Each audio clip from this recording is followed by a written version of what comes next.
Dharani portal سے لاکھوں افراد کی اراضیات غیر محفوظ ہو گئی۔ بھو بھارتی قانون کی گائیڈ لائنز کی تیاری پر وزیر مال پونگولیٹی سرینواس ریڈی کا اجلاس۔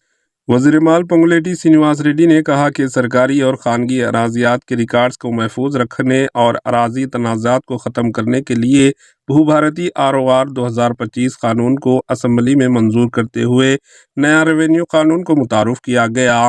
اس قانون کے گائیڈ لائنز بھی تیار کیے جا رہے ہیں۔ انہوں نے کہا کہ اس قانون کی تیاری سے قبل دانشوروں، کسانوں، سیاسی جماعتوں کے نمائندوں سے وسیع تر تبادلہ خیال کیا گیا تاکہ عوام کی توقعات کے مطابق محکمہ مال میں خدمات انجام دی جا سکے۔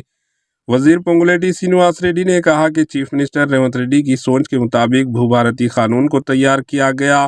بھو بھارتی قانون کی گائیڈ لائنز کی تیاری کے لیے مری چنا ready human resources development centre میں ضلع کلکٹرز اور اعلیٰ عہدیداروں کے ساتھ 2 روزہ ورکشاپ کا اہتمام کیا گیا۔ اس ورکشاپ سے خطاب کرتے ہوئے وزیر مال پونگولیٹی سرینواس ریڈی نے کہا کہ بھو بھارتی قانون کی تیاری کے لیے جتنی محنت کی گئی، اس قانون کی گائیڈ لائنز کی تیاری کے لیے بھی اس طرح کی محنت کی ضرورت ہے۔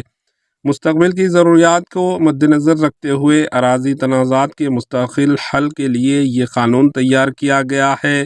اس مناسبت سے اس کی گائیڈ لائنز بھی تیار کیے جائیں۔ وزیر مال پونگولیٹی سرینواس ریڈی نے کہا کہ سابقہ BRS کے CR حکومت نے بغیر گائیڈ لائنز کے ROR 2020 قانون پر عمل کیا تھا، جس کی وجہ سے اراضی تنازعات میں اضافہ ہوا۔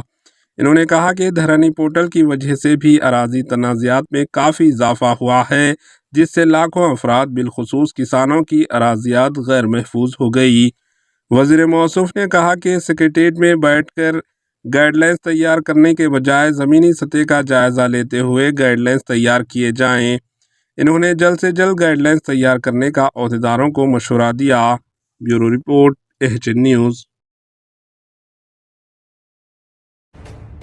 AHN نیوز کے YouTube چینل کو سبسکرائب کریں اور بیل آئیکن کو دبانا نہ بھولیں تاکہ آپ کو ہر نئی آنے والی ویڈیو کا نوٹیفیکیشن بر وقت مل سکے۔